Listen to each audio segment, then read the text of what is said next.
and chaos to your doorstep. Vivian Medrano created a hit when she released the pilot of Hazbin Hotel on her YouTube channel in 2019. The series follows the daughter of Lucifer, Charlie Morningstar, as she creates a hotel to help sinners redeem their souls and ascend to heaven.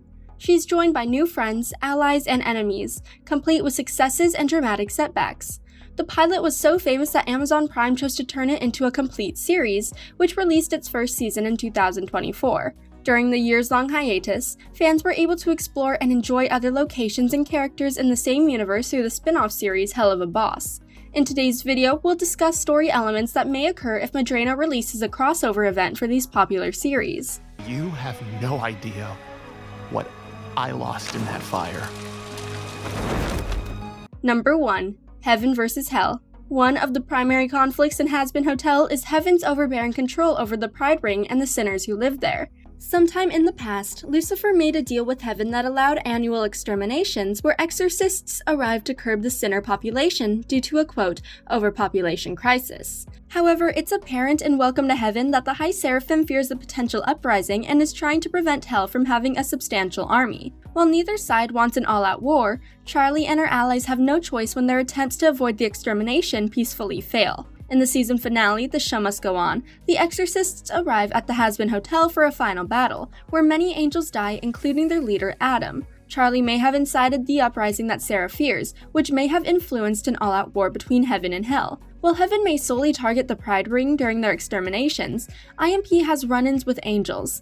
In the episode Cherub, Blitz and his associates are contracted to kill someone on Earth, but when they arrive, they find themselves at odds with a group of cherubs determined to protect the same human. The cherubs are denied access to Heaven after their competition with IMP indirectly leads to the human's death. Later, they're shown manipulating humans to survive on Earth in the full moon. However, they take their first opportunity to get revenge on IMP by allying with the agents from Dorks. They use their advanced technology to enter Hell and re-encounter IMP, where they're quickly defeated and sent on their way. If the cherubs find a way to contact Heaven and convince the other angels that hellborn demons are becoming a threat to humankind, Sarah may take action across the 7 rings of Hell. A war between the two realms would impact the Hazbin Hotel and IMP with a common enemy. The two groups may work together, especially since Charlie needs more proficient fighters to join her cause against the corrupt forces in Heaven. Love can be beautiful at any age.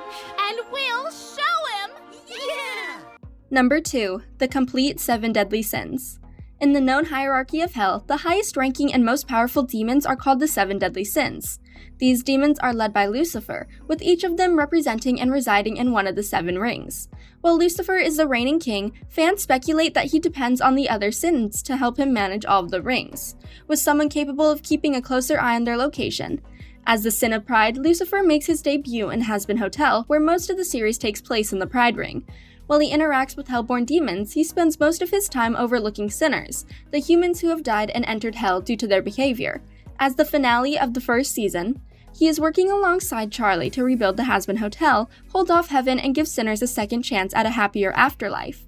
The remaining sins have started making their debuts throughout Helluva Boss. The first was the Sin of Lust, Asmodeus, who owns several businesses in the Lust Ring, including a lounge called Ozzy's. Initially, he appears as an antagonistic force against the other couples in the series, such as Moxie and Millie, and Stolas and Blitz.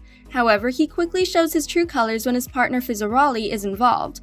Asmodeus is one of the kinder demons in the series, who has enough sympathy and compassion to defend those he loves and help his friends in need. However, he isn't afraid to use his powers when necessary, barely keeping himself from attacking Crimson and Stryker when they kidnap Fizzaroli. Another positive sin is Beelzebub, who debuts in Queen Bee. As the Sin of Gluttony, she encourages demons to indulge in their vices, so long as it doesn't harm them or others. Unlike some older demons who are conservative and resolute in Hell's power system, Beelzebub doesn't mind mingling with those beneath her station, throwing parties that imps and hellhounds are welcome to attend. She's open, passionate, and energetic, giving her a more youthful zeal. The final sin to debut in Helluva Boss isn't liked by most. Mammon, the sin of greed, is self-interested and willing to push his business partners for a profit. As Fizzaroli's benefactor and manager, he puts increasing stress on Fizzaroli's shoulders, expecting him to endure intense criticism and fans to keep their audience happy. Although he was once a performer with a large following, Mammon now prefers to exploit others for personal gain. The recent trailer for Helluva Boss's second season alludes to the debut of Satan, the Sin of Wrath. However, Leviathan and Belphegor only received brief mentions. If the two series had a crossover, the 7 deadly sins could gather for the first time to air out their grievances and showcase their power. Take your little friends and go home! Please. Retreat! All exorcists fall back! Number 3. Bonding among characters. One thing all crossovers have in common is exploring how the combined characters interact and bond with one another. Since both series explore what it means to be human, make mistakes, and want to change for the better, it makes sense for many of the Hazbin Hotel residents to connect with those from Helluva Boss. Charlie will try to get along with everyone, but she may make friends with Moxie as they both prefer calmer approaches to conflict and share an intense love for musical theater. Millie, an undeniable powerhouse and one of the best assassins IMP has to offer, would appreciate the no-nonsense and knowledgeable Vaggie, who would likely go a few rounds of friendly sparring with her. The two women could trade battle tactics and bond about their equally lovable partners. Husk, one of the calmest and laid-back characters in Hazbin Hotel, would likely draw Luna's attention. As the youngest member of IMP, still trying to come into her own, she could benefit from any wisdom Husk has to share. Angel Dust and Blitz would likely bring comedy into the crossover, as the pair share a similar sense of humor and promiscuity. As a famous adult actor throughout Hell, Blitz is expected to be familiar with Angel Dust and may approach him as a fan before the pair become friends. Blitz may even offer to help Angel Dust deal with his overlord Valentino, although it's unclear if IMP could successfully defeat a more powerful demon. You don't love being here with me, Whiskers? Call me Whiskers again and I'll jam that bottle down your throat. Number 4. Progressing Blitz's story. One of the significant developments that could occur from a crossover is the progression of Blitz and his character development. The Hazbin Hotel is dedicated to helping sinners find their way and redeem themselves.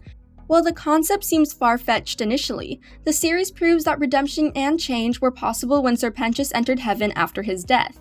Charlie's methods of helping others means she can help someone who is determined to turn their life around. Blitz's life has included countless tragedies, from losing his family in the circus fire to ending his relationship with Stolas on bad terms. He continues pushing his friends and loved ones away because it's easier than admitting the emotional strain he's experiencing.